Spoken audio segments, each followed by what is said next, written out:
अस्सलामुअलैकुम। 3J के तीनों दोस्त एक दूसरे से बेमिसाल दोस्ती का सबूत देते आ रहे थे। इन तीनों में जे काफू बड़ी जिम्मेदारियां पूरी करता रहता था। जे काफू ने दोस्त होकर दोनों दोस्तों के दिलों की दुनिया उजाड़ दी। दोनों को ये मालूम ना हो सका कि जे काफू ने उनकी महबूबाओं से दुश्मनी की है। उसने हकीकतन दानाई का सबूत दिया था। उन दोनों के साथ हमेशा कामयाबी से रूपोश रहने और दुश्मनों से महफूज रहने के लिए अपने ही दोस्तों और उनकी महबूबाओं से दुश्मनी लाजमी थी। बहरहाल जे फ्लो को सब्र आ गया था। उसकी महबूबा रीटा मर गई थी, लेकिन मोना जिंदा थी, कहीं गुम हो गई थी। जे सामू को सब्र नहीं आ सकता था। वो परेशानी से सोचता रहता कि ना जाने उसकी मोना कहाँ होगी, किस हाल में होगी। जे काफू और जे फ्लो उसे समझाते रहते। ये अंदेशा था कि जे सामू किसी अहम मामले में ख्यालख्वानी के दौरान में कोई गलती करेगा तो चालाक दुश्मन उनका पता ठिकाना मालूम कर लेंगे। एक आशिक दीवाना अपने दोनों दोस्तों को नुकसान पहुंचा सकता था। ऐसी सूरत में जे काफू ने फिर एक चाल चली। बीनी नाम की एक हसीन लड़की पर तन्वी में अमल किया। जे सामू को उसका आइडियल बनाया। उस हसीना बीनी ने ख्वाब में देखा कि वो इतवार को चर्च जाएगी तो वहाँ उसके आइडियल से मुलाकात होगी। जे सामू हर इतवार को उस चर्च में इबादत के लिए जाया करता था। इसीलिए जे काफू ने बीनी को ख्वाब में उस चर्च का मंजर दिखाया। जिस तरह लोहे को लोहा काटता है, उसी तरह वो बीनी के जरिए मोना के सैर को ख़त्म करना चाहता था। बेशक उसने ऐसी हिकमत अमली इख्तियार की थी कि जे सामू जैसे आशिक का दिल एक खिलौना गुम होने के बाद दूसरे खिलौने से बहल जाता। इसके बाद जे फ्लो दूसरे अहम मामले में मसरूफ़ हो गया। उन तीनों ने अहम फैसला किया था कि जे काफू ज़हीन और बासलाहियत अफराद को तलाश करेगा। तनवीमी अमल के जरिए उन्हें अपना मामूल और महकूम बनाएगा। फिर उन्हें ट्रांसफार्मर मशीन के जरिए टेलीपैथी सिखाएगा। इस तरह वो 3J बड़ी राजदारी से टेलीपैथी जानने वालों की फ़ौज बनाते रहेंगे। 12 अफराद ने राजदारी से ट्रांसफार्मर मशीन तैयार की थी। जैकी हंटर के अगवा होते ही वो इस मशीन को दूसरे खुफिया अड्डे में मुंतकिल कर रहे थे। ये बात समझ में आने वाली थी कि अल्पा जैकी हंटर को अगवा कराने के बाद उसके चोर ख्यालात पढ़कर उनके बारे में और मशीन के बारे में बहुत कुछ मालूम कर रही होगी। लिहाजा वो मशीन के मुख्तलिफ पार्ट्स खोलकर दूसरे खुफिया अड्डे में पहुंचाकर वहां दोबारा इस मशीन को मुकम्मल कर रहे थे।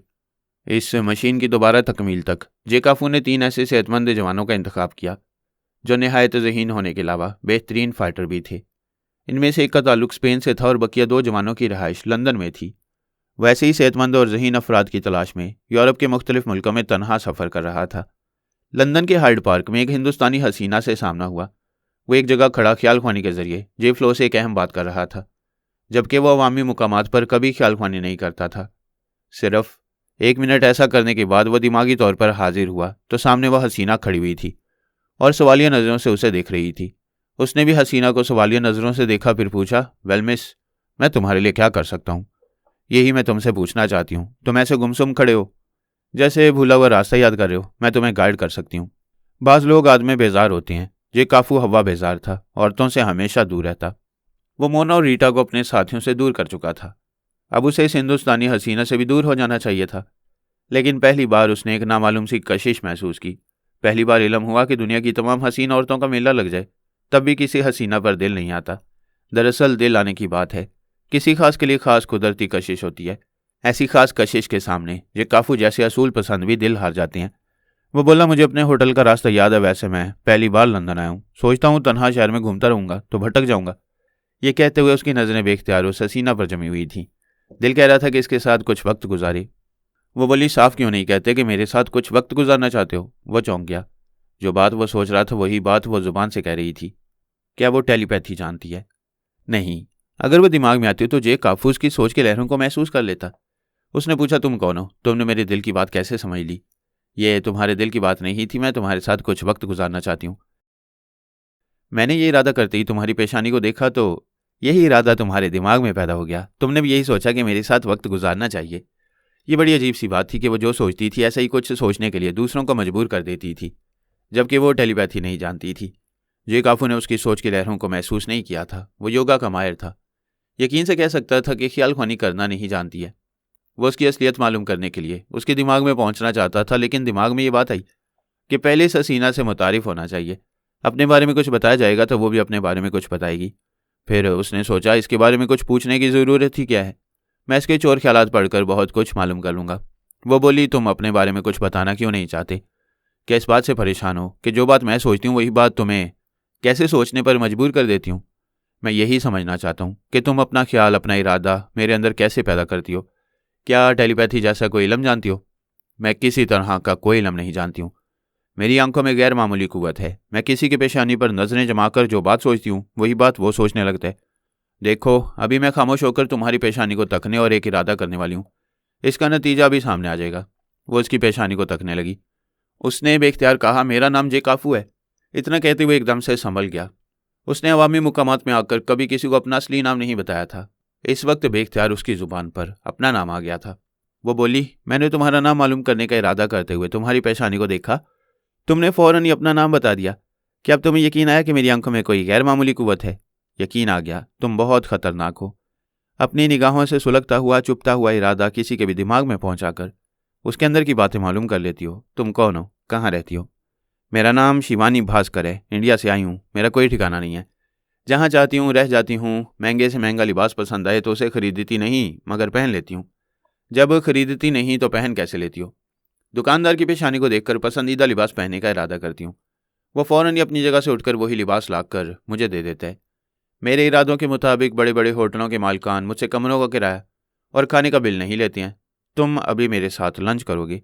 वो इनकार करते करते रुक गया। शिवानी उसकी पेशानी को तक रही थी। वो बेख्तियार उसके इरादे के मुताबिक बोला, हाँ, तुम्हारे साथ लंच करूँगा। वो राज़ी तो हो गया मगर परेशान भी हो गया। ये समझ रहा था कि ज़िंदगी में पहली बार एक हसीना के ज़ेरे असर आ रहा है। परेशानी ये थी कि वह एक आशिक की हैसियत से नहीं बल्कि फर्मा बरदार की हैसियत से उसकी बातें मान रहा था। उसके दिमाग में खतरे की घंटियां बजने लगीं। वह बहुत देर से उसके दिमाग में जाकर चोर ख्यालात पढ़ने का इरादा कर रहा था, लेकिन शिवानी के इरादों में उलझता जा रहा था। उसका दिमाग चीख चीख कर कह रहा था वो कोई बला है। सिर्फ उसकी आंखों में गैर मामूली कुव्वत नहीं है, इसके अंदर और बहुत कुछ है। इस बार उसने मुस्तहकम इरादा किया। ख्याल ख्वानी की परवास की, फिर उसके दिमाग में पहुंच गया। इंसानी दिमाग में खला नहीं होता, यानी दिमाग कभी खाली नहीं रहता।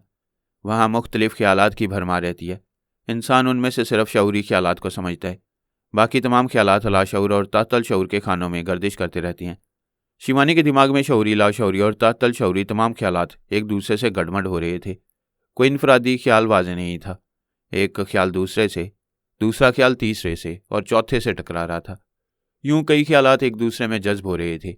जे काफू एक ख्याल पढ़ना चाहता तो ऐसे वक्त दूसरा ख्याल उसमें शामिल होकर कोई तीसरी बात पैदा कर रहा था।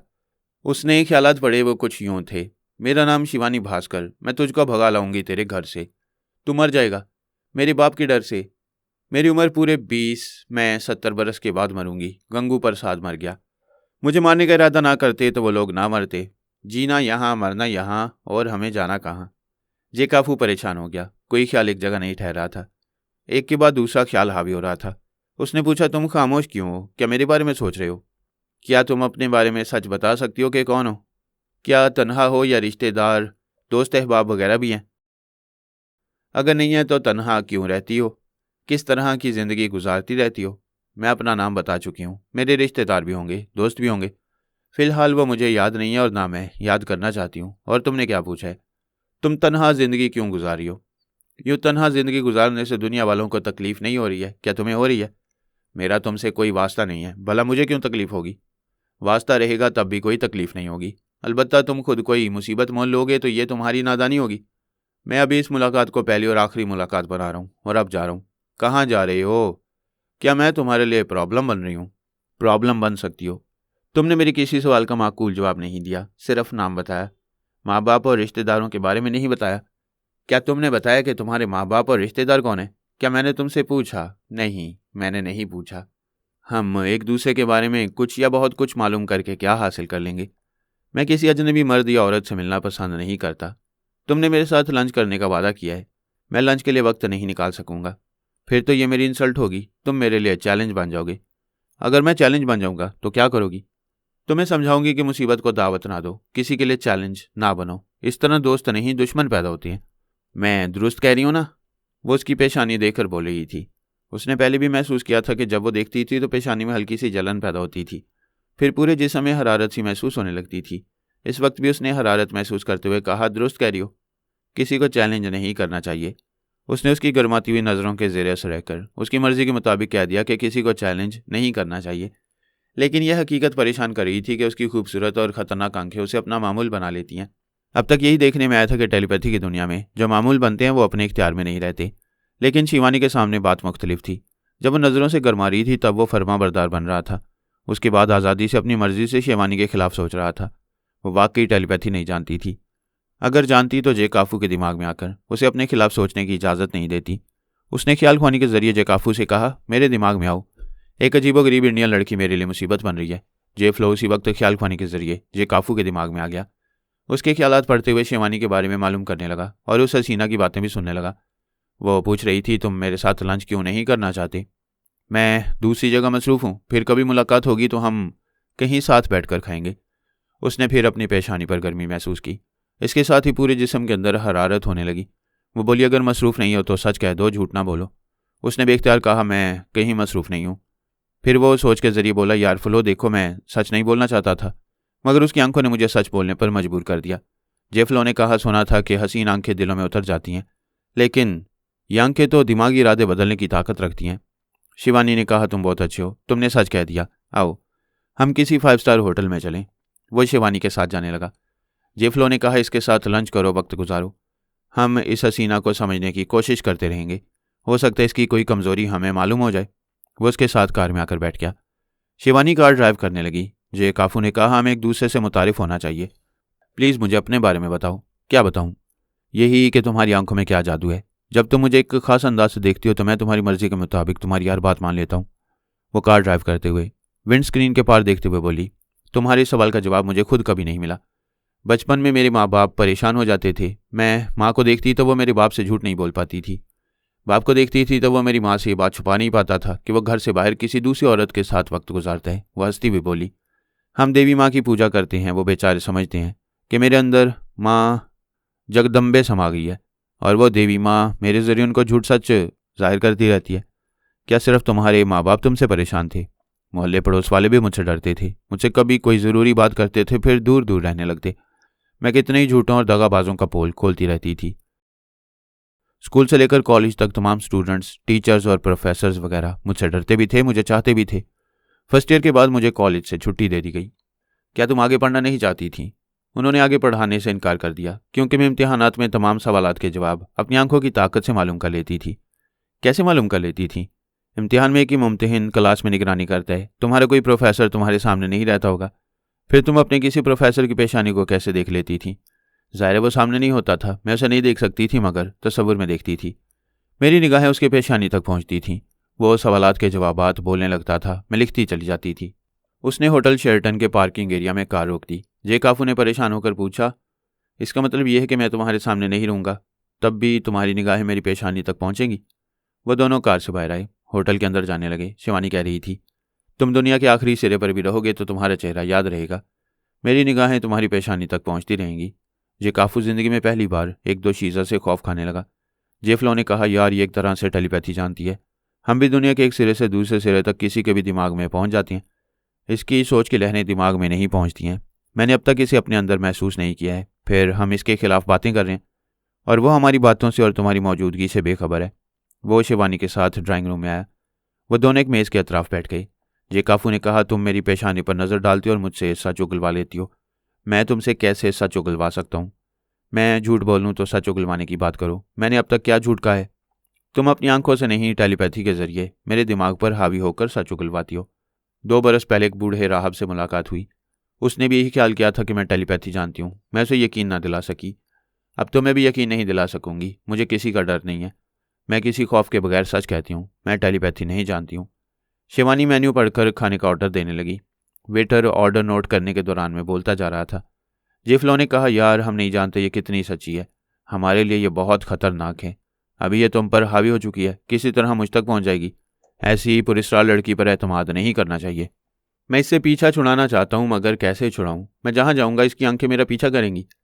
यही एक आजमूदा नुस्खा है कि अभी इसे एसाबी कमज़ोरी में मुब्तला किया जाए, फिर इस पर तनवीमी अमल करके इसे अपने कनीज़ बना लिया जाए।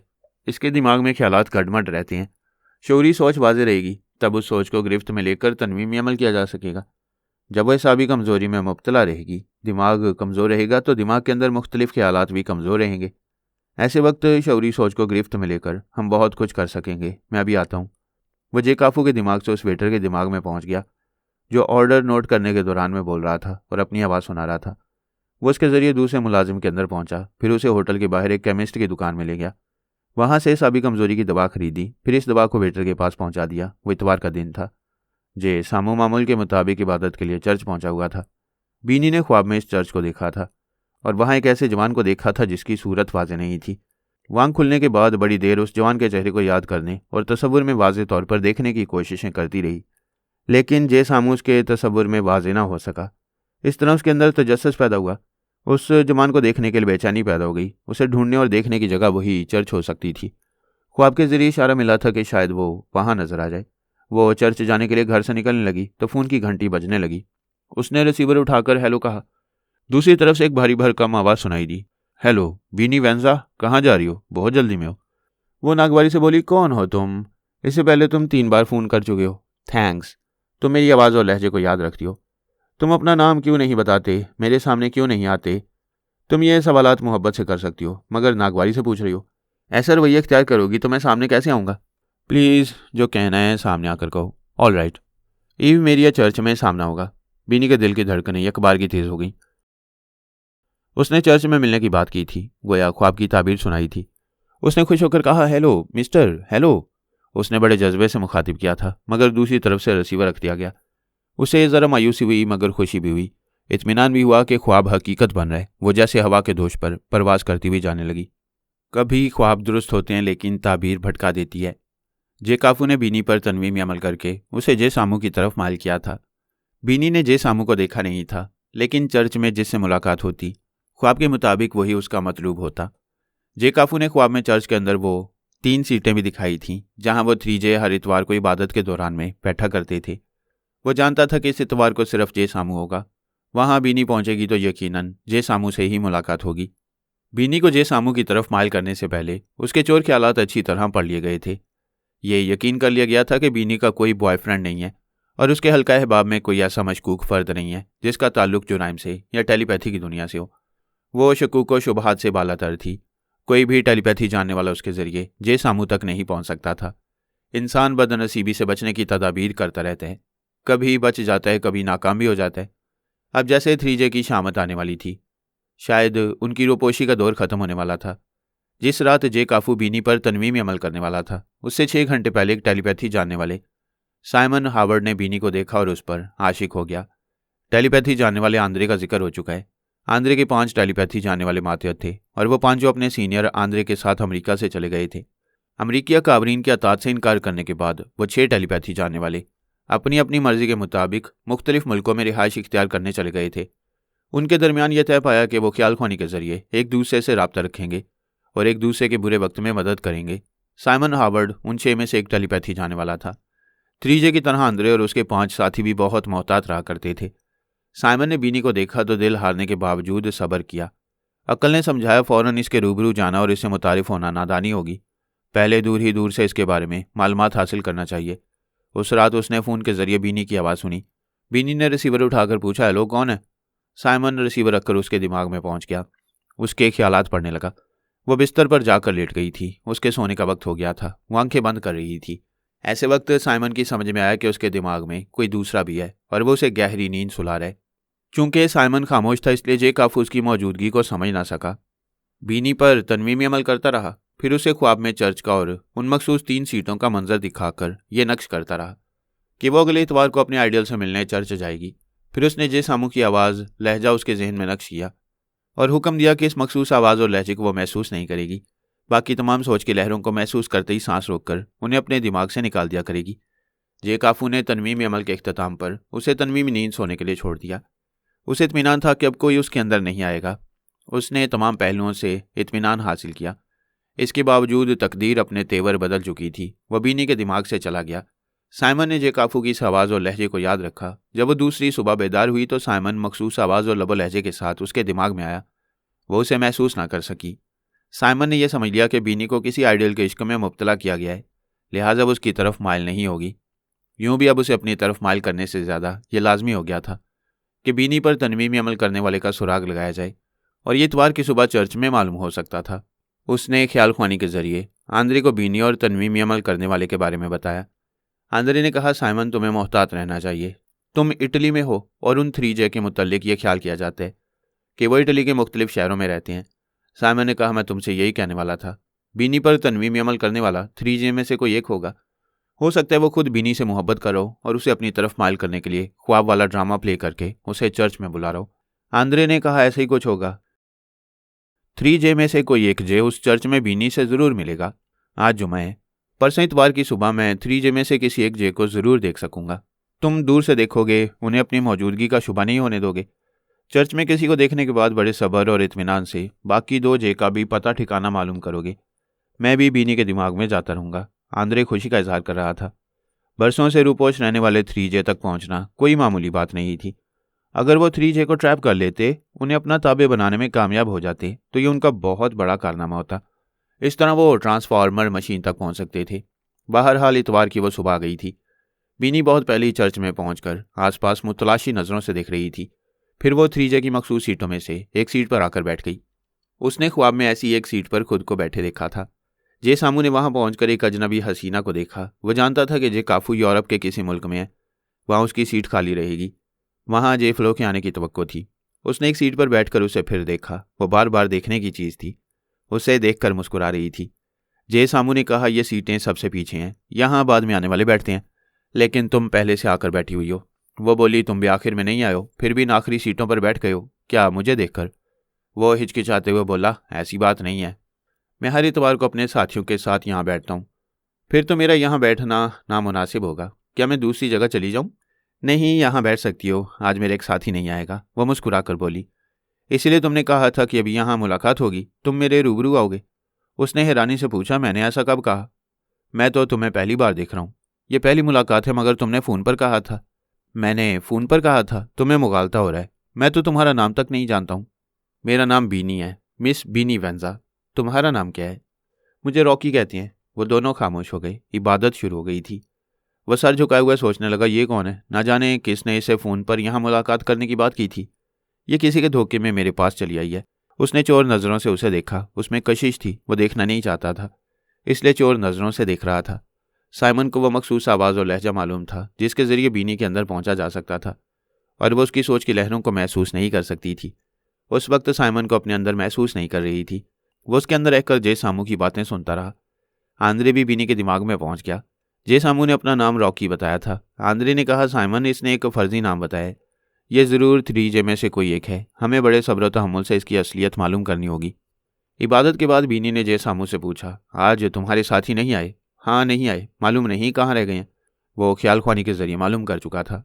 जेफलो ने कहा था कि वो आज इबादत के लिए नहीं आएगा। बीनी ने कहा, तुम्हारी तन्हाई दूर हो सकती है, मेरे घर चलो, मैं कॉफ़ी अच्छी बनाती हूँ। वह इनकार न कर सका। दिल उसकी तरफ माइल था। बीनी अपने बंगले में एक बूढ़ी माँ के साथ रहती थी। जे सामू उसके हाथ की तैयार की हुई कॉफ़ी पीने आया था। कॉफ़ी पीने के बाद भी उसके साथ बातें करता रहा। दिल कहता रहा, बहुत दिनों के बाद ठंडी छाँव मिली है, अपने खाली घर की धूप में नहीं जाना चाहिए। बीनी ने कहा, मैं तुम्हारे लिए लंच तैयार करूँगी। मैं कमरे में तन्हा रह जाऊँगा, तुम भी किचन में चलो, वहाँ बातें करते रहेंगे। इतनी देर में दोनों बेतकल्लुफ़ हो चुके थे। आपस में छेड़छाड़ होने लगी। जे सामू को यह छेड़छाड़ किचन में बहुत महंगी पड़ी। वह बीनी को बाजू में कैद करना चाहता था। बीनी ने शौकी से धक्का दिया तो वह एक कदम पीछे गया। ऐसे में उसका एक हाथ जलते हुए चूल्हे पर पहुंच गया। उसके हलक से चीख निकल गई। आग थोड़ा भी जलाए तो होश उड़ा देती है। उसके होश उड़ते ही साइमन और आंद्रे उसके दिमाग में पहुंच गए। फ़ौरन ही उसके चोर ख्यालात मालूम किए। मालूम हुआ उसका नाम जे सामू है। उसके एक साथी जे फ्लो शहर रूम में है, और दूसरा साथी जे काफू यूरोप के मुल्कों का दौरा कर रहे, ज़हीन और सेहतमंद जवानों का इंतखाब कर रहे, उन्हें ट्रांसफार्मर मशीन से गुजार कर टेलीपैथी जाने वालों की फ़ौज बनाने वाले। फिर तो मालूमात के दरवाजे खुलते चले गए। आंद्रे और साइमन को मालूम होने लगा कि अमेरिका में 12 अफराद ने बड़ी राजदारी से ट्रांसफार्मर मशीन तैयार की है। उनमें से एक जैकी हंटर को अल्पा ने अगवा किया है, और वह भी एक ट्रांसफार्मर मशीन तैयार कराने वाली है। 3J की यह चालबाजी भी मालूम हुई कि उन्होंने ट्रांसफार्मर मशीन के बाकी 8 राजदारों को अपना मामूल और महकूम बना रखा है। उन 8 टेलीपैथी जाने वाले फर्मा बरदारों में 5 अमरीकी अकाबरीन हैं, एक मशीन का तकनीकी माहिर वाइजमैन और 2 टेलीपैथी जाने वाले लेजी गार्ड और कैनीबॉल हैं। बीनी फर्स्ट एड के तौर पर जे सामू के मुतासरा हाथ की मरहम पट्टी कर रही थी। उसने कराहते हुए ख्याल खाने की कोशिश की, मगर नाकाम रहा। हाथ जलने की तकलीफ के बायस दिमाग आर्जी तौर पर ख्याल खाने के काबिल नहीं रहा था। वह अपने दोनों साथियों को अपनी मौजूदा हालत के बारे में कुछ बता नहीं सकता था, और उन दोनों साथियों ने कई घंटों से उसकी खबर नहीं ली थी, क्योंकि वो दोनों उस अजीबोगरीब हसीना शिवानी भास्कर के मामले में उलझे हुए थे। उधर जे सामू की शामत आ चुकी थी, इधर जे काफू की शामत आ रही थी। वो गैर मामूली आंखें रखने वाली शिवानी से पीछा छुड़ाना चाहता था, लेकिन उसे पीछा छुड़ाकर दुनिया के आखिरी हिस्से में भी जाकर छुपता तो उसकी गैर मामूली आंखों की हरारत वहां भी उसकी पेशानी तक पहुंच जाती। जे काफू और जे फ्लो उसे ऐसा भी कमजोरी की दवा के जरिए अपनी ताबे बनाना चाहते थे। इस सिलसिले में जे फ्लो वेटर को आलाकार बनाकर सूप के 2 बाउल में से एक बाउल में वो मुजर्रसान दवा मिला चुका था। उस बाउल को शिवानी के सामने रख चुका था। फिर उसने जे काफू से कहा, शिवानी के सामने जो बाउल रखा है उसमें ऐसा भी कमजोरी की दवा मिली हुई है। तुम थोड़ी देर बाद इस बला से निजात हासिल कर लोगे, हम इसे अपनी मामूला बना सकेंगे। जे काफू थैंक्स गॉड कहकर सूप पीने लगा। उसकी तरफ चोर नजरों से देखने लगा। वो अपने बाउल से एक प्याले में सूप निकाल कर पी रही थी। उसने 2 चम्मच पीने के बाद एक जरा सा मुंह बनाया, फिर कहा, इसका मज़ा कुछ अजीब सा है। जे काफू ने कहा, इसका मज़ा तो वही होगा जो होना चाहिए। अभी तुमने 2 ही चम्मच पिए हैं और पीती रहो, अच्छा लगेगा। वह ताज्जुब से बोली, तुम चम्मच गिन रहे हो कि मैं कितना सूप पी चुकी हूँ? उसने बात बनाई, नहीं, मैंने मुहावरतन ऐसा कहा है। जैसे कहा जाता है, सफ़र में 2 जोड़े कपड़े रख लो, 2 बातें कर लो, 2 लुक़मे खा लो। इसी तरह मैंने 2 चम्मच सूप पीने की बात की है। वह मज़ीद 1 चम्मच पीने के बाद बोली, इसका मज़ा बदल गया है मगर अच्छा लग रहा है। वह मुतमईन होकर बोला, फिर तो ये अच्छी बात है, मज़े लेकर पीती रहो। उसने फिर 1 चम्मच पीने के बाद बाउल से सूप निकालकर दूसरे प्याले में डाला। उसे आगे बढ़ाकर जे काफू के सामने रखते हुए कहा, तुम भी पी कर देखो, मज़ा अजीब सा है मगर मज़ेदार है। वो जल्दी से बोला, नहीं, मैं तो अपनी पसंद का सूप पी रहा हूँ, यही काफ़ी है।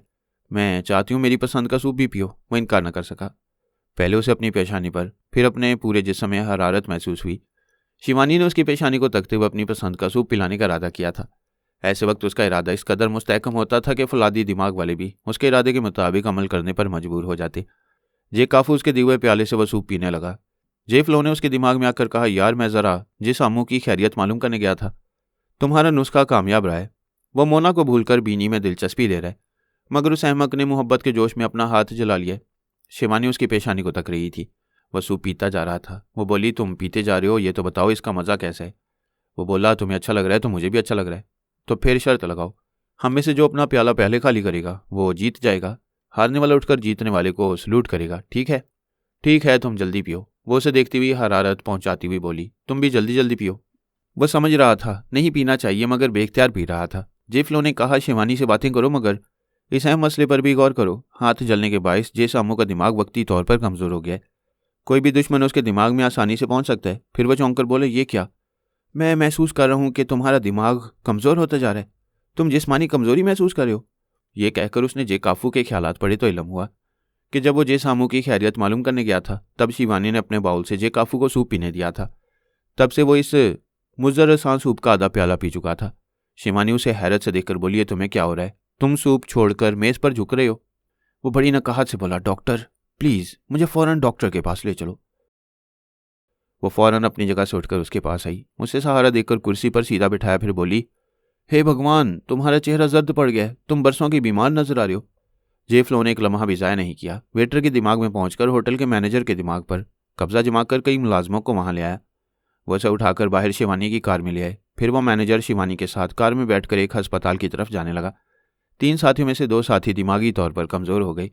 जे फ्लो परेशान होकर सोच रहा था, ऐसे में टेलीपैथी जाने वाले उसके दोनों साथियों के दिमागों में आ सकते थे। वो बैक वक्त दोनों के दिमागों में आने वाले दुश्मनों को नहीं रोक सकेगा। उसने सोचा, फौरी तौर पर क्या करना चाहिए?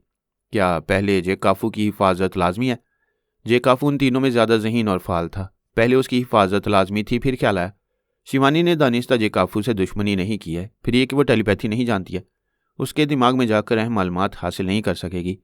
अगर उसके करीब रहकर तनमीमी अमल करना चाहेगी तो जे फ्लो ऐसा नहीं करने देगा। फिर जे फ्लो ने सोचा, जे सामू से भी किसी ने दुश्मनी नहीं की है। बीनी से रोमांस के दौरान में उसका हाथ जल गया है। वो दोबारा जे सामू के दिमाग में जा चुका था। वहाँ उसने किसी दुश्मन की मौजूदगी महसूस नहीं की। कोई जे सामू को ट्रैप नहीं कर रहा था। आखिर उसने फैसला किया कि वक्फे वक्फे से दोनों साथियों के दिमागों में जाता रहेगा, उन्हें किसी दुश्मन के शिकंजे में नहीं आने देगा। फिलहाल दानिशमंदी यह है कि ट्रांसफार्मर मशीन के जो 8 राजदार उनके मामूल हैं, उनके अंदर फर्दन फर्दन जाकर उनके दिमागों को लॉक कर दिया जाए ताकि किसी दुश्मन को अमेरिका में ट्रांसफार्मर मशीन की मौजूदगी का इल्म ना हो। जे फ्लो के इस फैसले से पहले ही आंद्रे साइमन और उसके दूसरे 4 टेलीपैथी जानने वालों ने जे सामू के चोर ख्यालात से उस आवाज़ और लबल लहजे को मालूम किया जिनके जरिए वह 3J बाकी 8 राजदारों को अपना मामूल और ताबे बनाए रखते थे। आंद्रे और उसके साथियों ने एक लम्हा भी ज़ाया नहीं किया। वो बेवक्त 6 राजदारों के दिमागों में पहुंच गए, उन्हें बेवक्त सोने पर मजबूर किया। जब वो सो गए तो उन पर तनवीमी अमल करके उनके दिमागों में दूसरी आवाज़ और लहजे को नक्श किया। उन 6 राजदारों को अपना मामूल और ताबे बनाया, फिर बाकी 2 राजदारों के दिमागों में पहुंचे। ऐसे वक्त जे फ्लो एक राजदार के दिमाग को लॉक कर रहा था। उन्होंने बड़ी खामोशी से जे फ्लो के अमल को नाकाम बना दिया। जे फ्लो ने उसके बाद दूसरे राजदार के दिमाग में पहुंचना चाहा तो उसने सांस रोक ली, उसे अपने दिमाग से भगा दिया। वो समझ गया कि कोई दुश्मन अपना काम कर चुका है। उसने दूसरे राजदार के दिमाग में पहुंचना चाहा, फिर तीसरे और फिर चौथे राजदार के दिमाग में पहुंचने की नाकाम कोशिशें की। आखिर थक हार कर तस्लीम करना पड़ा कि वो 3J ट्रांसफार्मर मशीन की बहुत बड़ी बाजी हार चुके हैं। अब ये जे फ्लो की जिम्मेदारी थी कि अपने दोनों दोस्तों जे काफू और जे सामू के दिमागों को दुश्मनों के शिकंजे में ना फंसने दे। ऐसे वक्त एक परेशान कुन सवाल पैदा हो रहा था कि शिवानी ने भी उसी मुजर्रसा सूप का पूरा प्याला पिया था, लेकिन वो जे काफू की तरह कमज़ोर नहीं हुई थी। क्यों नहीं हुई थी? एक तवील अरसे से यही देखा जा रहा था कि ट्रांसफार्मर मशीन किसी को खातिर ख्वाह फ़ायदा नहीं पहुंचा रही थी। पहली ट्रांसफार्मर मशीन से मौजूदा मशीन तक जितने अमरीकी अफराद ने टेलीपैथी सीखी थी, वह सब अपने किसी न किसी मुखालिफ के ज़रिए सराहते रहे थे, दूसरों के बनते रहे थे, या फिर अमरीकी काबरीन से बगावत करके उन्होंने अपनी एक अलहदा तंजीम बना ली थी। मौजूदा मशीन तैयार करने वाले 8 अफराद पहले 3J के मामूल और ताबे थे। अब आंद्रे और साइमन ने उन्हें अपना गुलाम बना लिया। वक्त ने उन्हें मुकद्दर का सिकंदर बना दिया था। वो बैठे बैठाए एक ट्रांसफार्मर मशीन के मालिक बन गए। इस मशीन के राजदार 5 अमरीकी अकाबरीन, एक क्लिनिक वाइजमैन, लेजी गार्ड और कैनी बॉल, इस हकीकत से बेखबर थे कि पहले 3J ने उन्हें गुलाम बनाया था, अब वो आंद्रे और साइमन के गुलाम बने हुए हैं। इन 8 गुलाम बनने वालों में एक टेलीपैथी जाने वाला फौज का आला अफसर टैनी था। वह अपने दूसरे टेलीपैथी जाने वाले साथियों के साथ बर्फपोश पहाड़ियों में अली लिली और दलेर आफरीदी को हला कर डालने और उनसे माइक्रोफिल्म छीन लेने में मसरूफ रहा था। इस मुहिम में फौज के कई आलाकार जवान मारे गए थे, हेलीकॉप्टर्स तबाह हो गए थे। डैनी माइक्रोफिल्म हासिल करने में नाकाम रहा था। जब वो दिमागी तौर पर नाकामो नामुराद अपनी जगह हाजिर हुआ तो ऐसे वक्त फिर उसकी कमबख्ती आ गई। आंद्रे ने मखसूस आवाज़ और लहजे के जरिए उसके अंदर पहुंचकर उसे सोने पर मजबूर किया। उसे मालूम ना हो सका कि 3J का मामूल रहने के बाद अब आंद्रे का गुलाम बन रहा है। अमरीकी काबरीन अपने टेलीपैथी जाने वालों से नाराज़ थे। एक हाकिम ने कहा, यह हमारे लिए शर्म की बात है। हमारी आलाकार माऊ लिली उन बाबा साहब के इदारे के 2 जवानों से मिल गई। वो तादाद में सिर्फ 3 थे। हमारे दर्जनों फौजी जवान जिस्मानी तौर पर वहाँ मौजूद थे। हमारे टेलीपैथी जाने वाले हमें यकीन दिला रहे थे कि उनसे माइक्रोफिल्म छीन कर ले आएंगे, लेकिन खाली हाथ वापस आ गए। दूसरे हाकिम ने कहा, हमारे टेलीपैथी जाने वाले हमेशा नाकामियों का रिकॉर्ड कायम करते रहते हैं। ये गनीमत है कि छोटी छोटी कामयाबियां हासिल कर लेते हैं और हमें तसल्लियां देते रहते हैं कि आइंदा बड़ी कामयाबी हासिल होगी। लेजी गार्ड ने कहा, प्लीज़ हमें ताना ना दें, हमने अपने फ़राइज़ में कोताही नहीं की है। हम दुश्मनों से लड़ सकते हैं, मुकद्दर से नहीं। मुकद्दर ने उनका साथ दिया, इसलिए हम माइक्रोफिल्म हासिल ना कर सके। ऐसा क्यों होता है कि मुकद्दर हमेशा उनका साथ देता है? मुकद्दर हमारा साथ क्यों नहीं देता? एक फौजी अफसर ने कहा, तुम टेलीपैथी जानने वाले हमसे बहुत सी अहम बातें छुपाते रहते हो। तुम लोगों ने अहम बात छुपाई कि अल्पा यहाँ से ट्रांसफार्मर मशीन का नक्शा चुरा कर ले गई है। सिर्फ इतना ही नहीं, उस मशीन के माहिर मैकेनिक जैकी हंटर को भी अगवा करके ले गई है। इतनी बड़ी बात हमेशा छुप नहीं सकती, लेकिन तुम छुपाने की गलती करते रहे। कैनी बॉल ने कहा, हम अल्पा से उस नक्शे को और जैकी हंटर को वापस हासिल करने की भरपूर कोशिश कर रहे हैं। अगर ऐसा ना कर सके तो हम अल्पा को कभी ट्रांसफार्मर मशीन तैयार करने का मौका नहीं देंगे। वो ट्रांसफार्मर मशीन तैयार करने के ख्वाब देखती रहेगी। एक लेडी सेक्रेटरी ने कहा, मैं अल्पा बोल रही हूँ। तुम्हारे टेलीपैथी जाने वाले खोखले दावे करते रहते हैं। इनके बाप भी टेलीपैथी सीख कर आ जाएं तो मुझे ट्रांसफार्मर मशीन तैयार करने से नहीं रोक सकेंगे। लेजी गार्ड ने गुस्से से कहा, अल्पा जुबान संभाल के बोलो, हमारे बाप तक ना पहुंचो, तुम्हारे लिए हम काफ़ी हैं। मैं अमरीकी काबरीन से पूछती हूँ, क्या वो जानते हैं कि जो माइक्रोफिल्म चीन पहुंचाई गई है उसमें ट्रांसफार्मर मशीन का नक्शा है? आइंदा चीन में भी टेलीपैथी जाने वाले पैदा होंगे। तुम शेखी बिगाड़ने वाले उस माइक्रोफिल्म को या उस नक्शे को चीन जाने से ना रोक सके, और जो नक्शा मेरे पास पहुंच गया उसके लिए खोखले दावे कर रहे हो कि मुझे मशीन तैयार करने नहीं दोगे। थोड़ी देर तक खामोशी रही। फिर एक आला हाकिम ने कहा, दुनिया का सबसे खतरनाक हथियार टेलीपैथी है।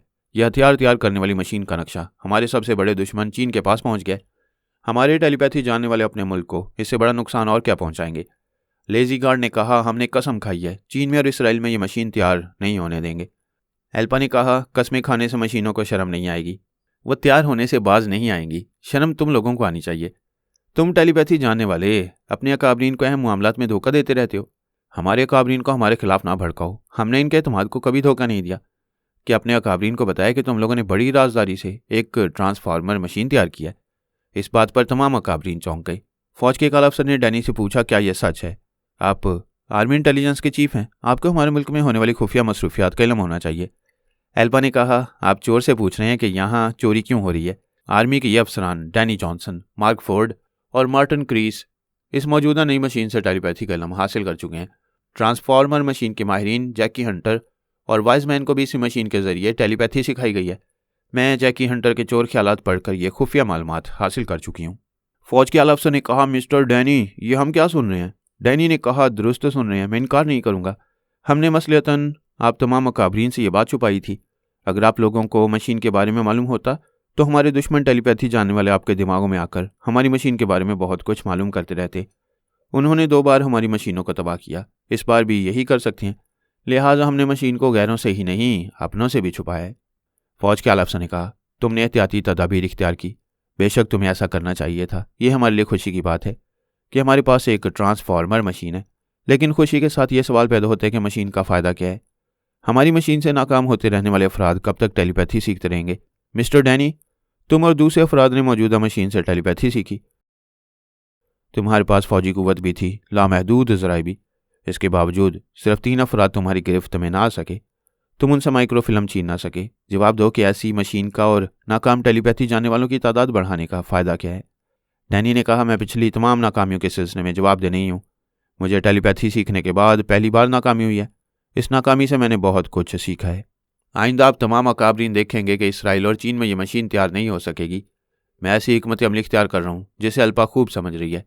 दूसरे टेलीपैथी जानने वाले फौजी अफसर मार्क फोर्ड ने कहा, हमने जैकी हंटर की बेटी डायना को इसराइल पहुंचाया है। हम उसके जरिए उसके बाप को और उसके महबूब बॉबी स्मिथ को ट्रैप करने वाले हैं। यह हमारी खुश नसीबी है कि डायना के सिलसिले में एक अखबारी खबर पढ़कर पारस वहां पहुंच गए। वो भी इसराइल में मशीन तैयार नहीं होने देगा। क्यों अल्पा, खामोश क्यों हो? अब हमारे अकाबरीन के सामने इतराफ़ क्यों नहीं करती कि हम डायना को वहां पहुंचाकर तुम्हारी मशीन की तैयारी में कैसी रुकावटें पैदा कर रहे हैं। अल्पा ने जवाब नहीं दिया। वो दिमागी तौर पर हाजिर होकर सोच रही थी। ये तस्लीम कर रही थी कि डायना के जरिए पारस को उसकी तैयार होने वाली मशीन का इल्म हो गया। डायना और पारस दोनों उसके लिए मसला बन गए और आइंदा भी मसाइल पैदा करने वाले थे। वो चाहती थी कि पारस इसराइल में ना रहे। वहाँ रहेगा तो मशीन की बू सूंघ कर उस खुफिया अड्डे में पहुंच जाएगा। अमरीकी टेलीपैथी जानने वाले डैनी और मार्क फोर्ड वगैरह डायना के जरिए जैकी हंटर को ट्रैप कर सकते थे। और अल्पा के लिए जैकी हंटर दुनिया का सबसे अहम शख्स था। वो अपनी जान पारस के और अमेरिका के हवाले कर सकती थी, मगर जैकी हंटर को किसी के हवाले नहीं कर सकती थी। वो फैसला कर चुकी थी कि डायना को इसराइल छोड़कर जाने पर मजबूर कर देगी। अगर वो नहीं जाएगी तो उसे ख़त्म कर देगी। उसे इसराइल से तो क्या, दुनिया से नाबूद कर देगी। पारस के मुतालिक ये जानना ज़रूरी था कि वो इसराइल में है या यूरोप के किसी शहर में। उसके बयान के मुताबिक वो पेरिस में था और अल्पा उसकी किसी बात का यकीन नहीं कर सकती थी। उसने जेकब रॉबिन से कहा था कि वो काले अमल के जरिए पारस का सुराग लगाए। उसने कहा था कि वो 2 घंटे के अंदर पूरी यकीन के साथ बताएगा कि पारस इसराइल में मौजूद है या नहीं। अगर नहीं है तो किस मुल्क के किस शहर और इलाके में है। वो अपने बेडरूम में बॉबी के साथ थी, बेचैनी से टहल रही थी। बॉबी ने कहा, तुम ख्वामखा अपने जहन को उलझा रही हो। मैं तुम्हें समझा चुका हूँ कि 2 ही बातों को पेश नज़र रखो। एक बात यह कि पारस इसराइल में नहीं है, दूसरी बात यह कि वो इसराइल में है। ऐसी सूरत में उसके खिलाफ कैसे इक़दाम किए जा सकते हैं, मैं यही सोच रही हूँ। वह दुश्मन यहाँ होगा तो मैं उस पर कैसे काबू पा सकूंगी। यूं बेचैनी से टहलती रहोगी तो मसले का हल समझ में नहीं आएगा। वो उसके पास आकर बोली, ये लो, आराम से बैठ गई हूँ, मगर मुझे नहीं लगता कि उससे शैतान पर काबू पा सकूंगी। वो बोला, आराम से बैठो नहीं, यूं लेट जाओ। दिमाग से ये बात निकाल दो कि पारस नाकाबिल शिकस्त है। दुनिया में सबको जवाल आता है, हम उसे जवाल की तरफ लाएंगे। वो बोली, मैंने तुमसे ज़्यादा तजुर्बात हासिल किए हैं, मुझसे ज़्यादा उस शैतान को कोई नहीं समझता है। फिर भी तुम दुरुस्त कह रहे हो, जवाल सबको आता है, पारस पर भी जवाल आ सकता है। मेरी जान, आज तक पारस को शिकस्त देना तुम्हारे लिए नामुमकिन सी बात रही। ये याद रखो कि कोई बात हमेशा नामुमकिन नहीं रहती। मुसलसल कोशिशों से नामुमकिन को मुमकिन बनाया जा सकता है। बॉबी, मुझे तुम्हारी बातों से हौसला मिल रहा है। You are nice to me. वो थोड़ी देर तक खामोश रहे, नाइस टू ईच अदर होते रहे। फिर अल्पा ने कहा, यहाँ डायना पहुंची हुई है, तुम्हारा दिल उसके लिए मचल रहा होगा। तुम मेरे ख्यालात पढ़कर मेरे मजाज को समझ चुकी हो। डायना मेरी ख्वाहिश है, लेकिन वो मेरी ज़रूरत नहीं बन सकेगी। ये तुम्हारी जहानत है कि तुम किसी को अपनी ज़रूरत नहीं बनाते हो। मैं तुम्हारी ख्वाहिश पूरी करूंगी। जब कहोगे डायना को किसी खुफिया अड्डे में तुम्हारे पास जाने पर मजबूर कर दूंगी। इस तरह डायना के अंदर रहने वाला पारस और अमरीकी टेलीपैथी जानने वाले मेरी शारक तक पहुंच जाएंगे। मैं ऐसी अहमकाना ख्वाहिश नहीं करूंगा। इतनी सी बात मैं भी समझती हूँ। तुम डायना के करीब जाओगे तो दुश्मन तुम्हें ट्रैप करेंगे, लेकिन मैं सोच रही हूँ कि किसी न किसी तरह डायना के दिमाग में पहुँचूँ। उसके दिमाग को लॉक किया गया है। किसी तरह वो लॉक तोड़कर उस पर मुसल्लत होकर उसे अपनी मामूल बनाऊंगी, फिर उसके दिमाग को लॉक करूंगी तो कोई दुश्मन उसके जरिए तुम्हारे साय तक भी नहीं पहुंच सकेगा। हमारे जासूस उसे तलाश कर रहे हैं। वो नज़रों में आएगी तो उसे जख्मी करके या ऐसा भी कमजोरी में मुब्तला करके उस पर मुसल्लत हो जाएंगे, फिर उसे दुश्मनों के आलाकार बनने नहीं देंगे। तमाम होटलों को रैत से तमाम मकानात के मालिकान को चेक किया जा रहा है जो अपने मकान का एक पोर्शन किराए पर देते हैं। डायना ऐसी किसी जगह होगी। तुम उन अमरीकी सुरागरसानों को भूल रही हो जो हमारे मुल्क में डॉक्टर, इंजीनियर और बिजनेसमैन की हैसियत से रहते हैं। डायना उनमें से किसी की अजीज़ा बनकर रहेगी, हमारे सुरागरसानों की नज़रों में नहीं आएगी। ऐसे तमाम अमरीकी डॉक्टरों, इंजीनियरों और बिजनेसमैन वगैरह को भी चेक किया जा रहा है। पिछले 2 दिनों में यहाँ जिस अमरीकी फैमिली में एक जवान लड़की का इजाफा हुआ होगा वही लड़की डायना होगी। वह घड़ी देखकर बोली, 2 घंटे गुजरने वाले हैं। जैकब ने काला अमल मुकम्मल कर लिया होगा। आओ चलें। बेडरूम की दीवारों पर इस तरह आईने लगे हुए थे कि कहीं भी खड़े होकर अपना अक्स चारों तरफ से देखा जा सकता था। उन्होंने उठकर अपना लिबास और अपना हुलिया दुरुस्त किया, फिर वहां से निकलकर महलनुमा बंगले के मुख्तलिफ हिस्सों से गुजरते हुए उस कमरे में पहुंचे जहां जैकब रॉबिन काले अमल में मसरूफ था। वो कमरे के वस्त में फर्श पर पालती मारे बैठा हुआ था। सामने एक बड़ी सी अंगीठी से आग के शोले भड़क रहे थे। उसका एक हाथ फिजा में बुलंद था। उसने एक खंजर के तेज धार फल को मुट्ठी में जकड़ रखा था जिसके बायस हथेली कट रही थी और लहू पतली धार की सूरत में एक पुतले पर गिर रहा था। वो माश के आटे का पुतला पारस के नाम पर बनाया गया था। वो मंत्र पढ़ता जा रहा था। दूसरे हाथ से कोई चीज़ उठाकर अंगीठी की तरफ फेंकता जा रहा था जिसके बायस से शोले भड़कते जा रहे थे। जैकब रॉबिन इस काले अमल को जैसे निचोड़कर अपना लहू पारस के पुतले पर गिरा रहा था। इसमें शुबा नहीं कि वह बहुत ही खतरनाक विच डॉक्टर था। यह उसकी बदबख्ती थी कि अल्पा ने उसे गुलाम बना लिया। उसने अमल के दौरान में आंखें खोलकर देखा, सामने कुछ फासले पर अल्पा बॉबी के साथ खड़ी हुई थी। उसने पूछा, क्या हुआ? मैं तेरे एक काले अमल की कामयाबी चाहती हूँ। नाकामी नहीं सुनूंगी। मैं तुम्हारा गुलाम हूँ। अपना खून बहाकर यह जानलेवा अमल करता रहूं और मैंने तुम्हारे दुश्मन का सुराग लगा लिया। वो बेचैनी से बोली, वो कहाँ है? जल्दी बताओ। उसने चीज़ अंगीठी की तरफ फेंकी। शोले भड़कने लगे। वो बोलने लगा, मैं देख रहा हूँ। वो आग के शोलों में साफ नजर आ रहा है। पहले अमल में वो बेन गोरियन एयरपोर्ट में नजर आया।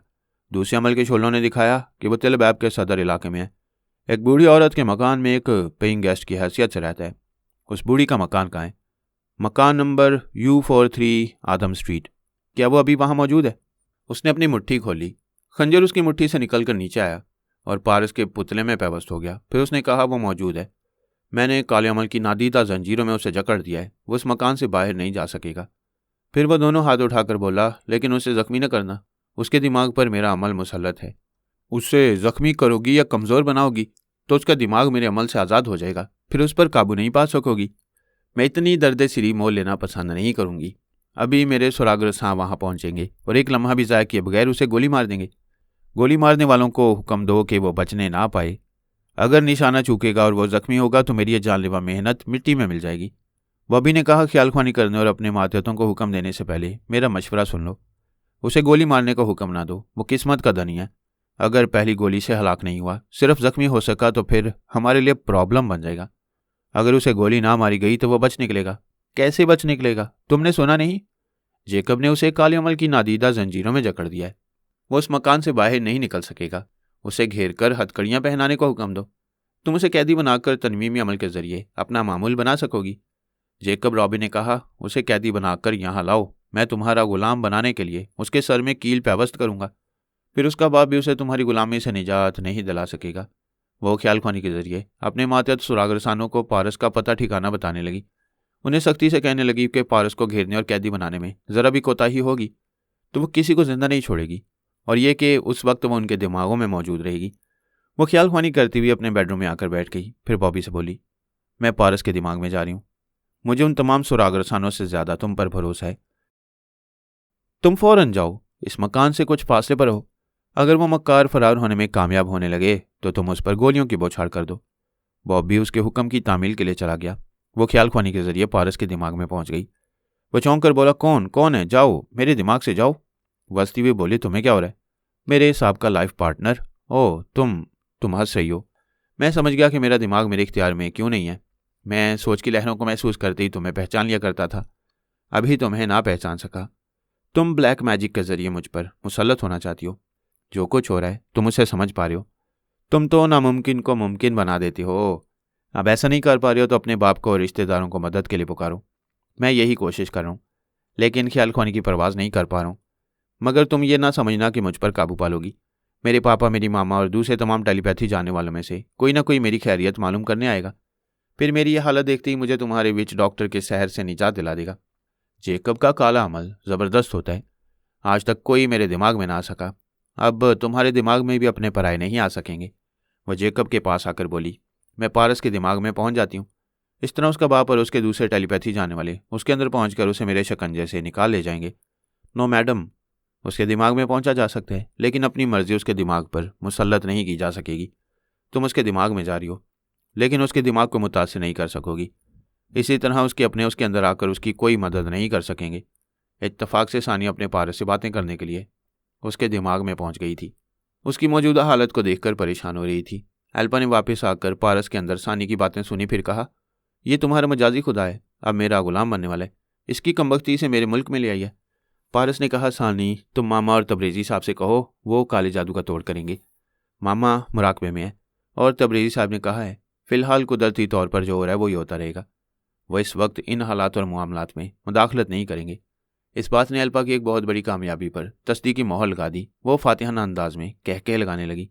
एल्पा की पहली और आखिरी कोशिश थी कि पारस को काले जादू की नादीदा जंजीरों में जकड़ लिया जाए, क्योंकि ना वो तकदीर से काबू में आ रहा था न तदबीर से। अब जेकब रॉबिन ने उसकी मुश्किल आसान कर सकता था। जेकब रॉबिन ने एक खतरनाक और जानलेवा काला अमल शुरू किया था। वो अमल ऐसा जानलेवा था कि बाज़ जादूगर एक ज़रा सी गलती के बायस जान से गुजर जाते हैं। जेकब रॉबिन ने अमल के दौरान में चाकू के तेज फल को अपनी एक मुट्ठी में जकड़ रखा था। वो मंत्र पढ़ता जाता था। उसकी हथेली और उंगलियां कटती जा रही थीं, लहू बहता जा रहा था। अगर मुकर्रर मुद्दत तक जादुई अमल मुकम्मल न होता तो उसके जिस्म से खून का आखिरी कतरा भी बह जाता। वो जान से जाता और कामयाबी भी हासिल न होती। उसकी जान रहेगी या जाएगी यह भी यकीन से नहीं कहा जा सकता था, लेकिन वह कामयाबी हासिल कर चुका था। उसने पारस का सुराग लगा लिया था। अब एल्पा के बेशुमार मातियत उसे घेरने और जंजीरें डालने की कोशिशों में मसरूफ थे। एल्पा को चाहिए था कि वह जेकब रॉबिन पर तवज्जो देती। पारस को घेरने और पकड़ने वाले बहुत थे। जेकब रॉबिन को तिब्बी अमदाद पहुंचाने वाला कोई नहीं था। उसके जिस्म से इतना लहू बह चुका था, क्या वो जानकनी के आलम में था। उसने एक काले अमल से सिर्फ पारस का सुराग लगाने की हद तक कामयाबी हासिल की थी।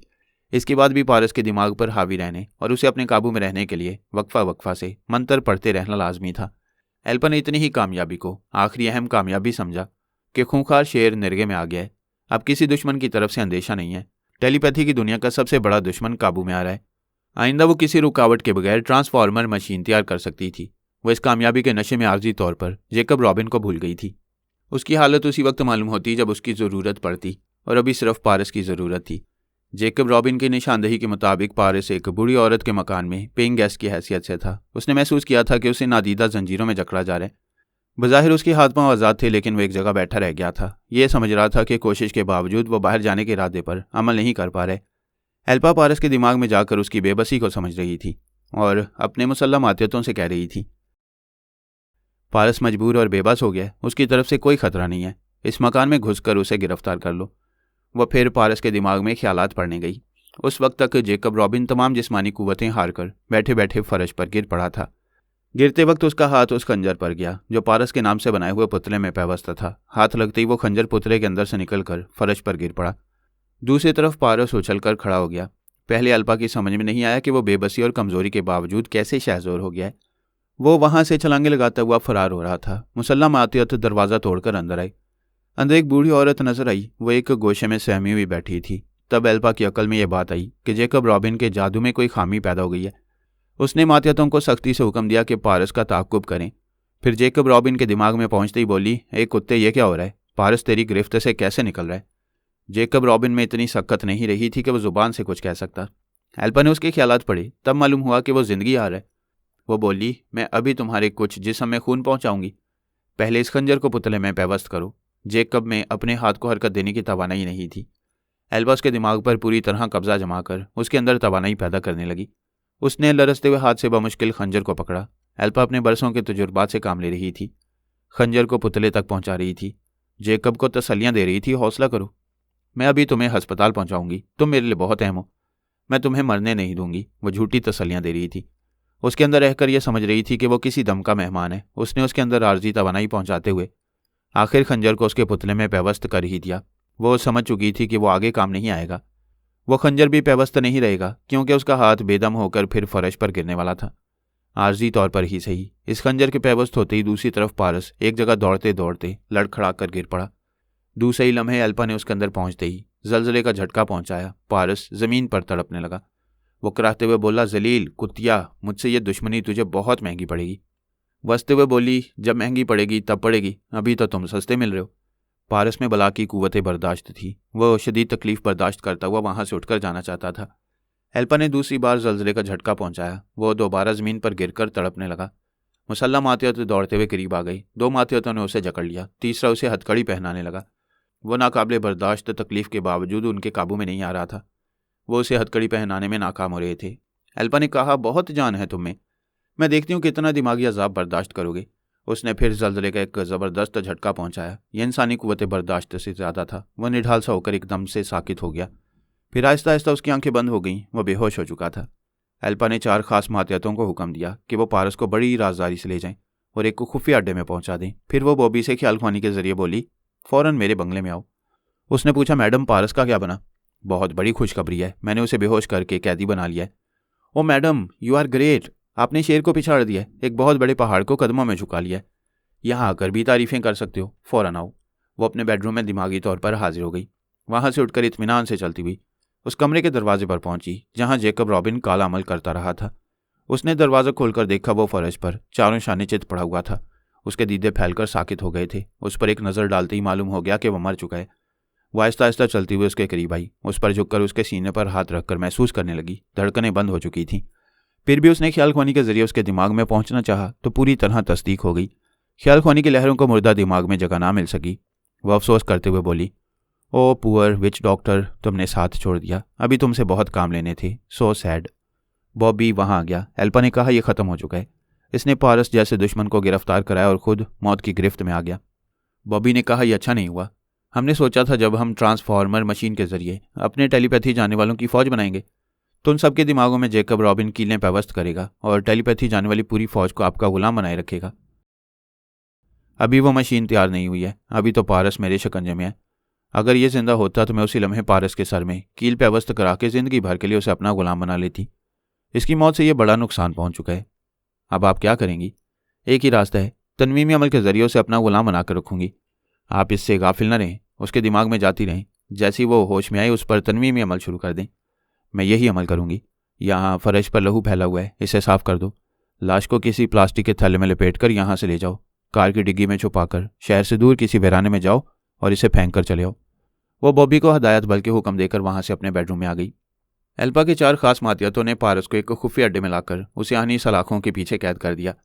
अल्पा ने उन चारों को सख्ती से ताकीद की थी कि जब वो होश में आने लगे तो कोई उसके करीब ना बोले, कोई अपनी आवाज़ ना सुनाए, वरना वो शैतान उनकी खोपड़ी में पहुंचकर वहां से रिहाई हासिल कर लेगा। उन चारों ने उसे आहनी सलाखों के पीछे कैद करते वक्त आपस में गुफ्तगू की थी। ये अच्छी तरह यकीन कर लिया था कि वो बेहोश है। वो ये तय कर रहे थे कि 2-2 की तादाद में वहाँ ड्यूटी देंगे। 2 दिन के वक्त वहाँ गूंगे बनकर रहेंगे और 2 रात को आकर जागते रहेंगे। अल्पा पहले पारस के दिमाग में गई। उसे बेहोश पाकर अपने चारों मातियतों के ख्यालात पड़े। फिर उनसे कहा, मैं यहाँ आती रहूंगी। तुम में से किसी को अपने फर्ज से गाफिल नहीं होना चाहिए। वह भी 2 घंटों बाद लाश को ठिकाने लगाकर वापस आ गया। अल्पा ने कहा, मैं कई बार पारस के दिमाग में जा चुकी हूँ। वो बेहोश पड़ा हुआ है। इतनी तवील बेहोशी समझ में नहीं आ रही। आपने उसके दिमाग को जलजले के शदीद झटके पहुंचाए हैं। वो दिमागी तौर पर आधा मर चुका है। ऐसा ना हो वो आधा पागल हो जाए। मैंने 3 बार इतनी बेरहमी से झटके पहुंचाए हैं कि दूसरा कोई होता तो मर ही जाता। उसकी तवील बेहोशी की वजह आपकी बेरहमी है। वो फातिहाना अंदाज में मुस्कुराई और ख्याल ख्वानी करती हुई पारस के अंदर पहुंची। उसके दिमाग में कमज़ोर सी सोच की लहरें उभर रही थीं। अल्पा ने वापस आकर कहा, बॉबी वो होश में आ रहा है, तो मुझे मुखातिब न करना, मैं उसके अंदर मसरूफ़ रहूंगी। वो फिर पारस के पास आ गई। उसकी आंखें बंद थीं। ज़रा देर बाद उसने आंखें खोलीं। खुद को एक कैद खाने के फर्श पर पड़ा पाया। उसने सर घुमाकर देखा। आनी सलाखों के उस पार कोई नजर नहीं आ रहा था। उसकी सोच ने कहा, मुझे कैद किया गया है। अल्पा ने कहा, बड़े खुश नसीब हो, सारी उम्र मेरे कैदी बनकर रहोगे। वो उठना चाहता था। उसने कहा, लेटे रहो, वरना फिर जलजले के झटके पहुंचाऊंगी। वो लेटते हुए बोला, समझ गया, मुझ पर तनवीमी अमल करोगी। तुम्हें गुलाम बनाए रखने की ख्वाहिश बरसों से थी, वो ख्वाहिश आज पूरी करूंगी। मेरे पापा को, मेरी सोनिया मामा को मालूम होगा तो तुम अपनी ख्वाहिशों के साथ फना हो जाओगी। मैं तुम्हारे दिमाग को लॉक करूंगी। कोई तुम्हारे अंदर पहुंच सकेगा ना ये मालूम कर सकेगा कि मैंने तुम्हें कैदी बनाया। ये भी जानती हूँ कि रूहानी टेलीपैथी जानने वाले हमेशा तुम लोगों के काम नहीं आते हैं।